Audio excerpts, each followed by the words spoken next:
Filtre gibi duruyor değil mi? Hayır, bakın arkadaşlar, şuralar benim hayata tutunma çabalarım gibi. Ay, rengi dönmüş bu çimenleri. Çimen. Düşen bir yaprak görürsen beni hatırla demişti. Biliyorsun seni ben sonbaharda sevmiştim.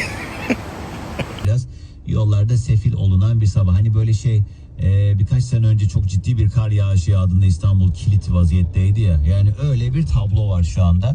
O yüzden Allah sabrını da verir inşallah, yollarda olanlara iyi yolculuklar. Bugünün yayın konu ağlamaya alıştırdın.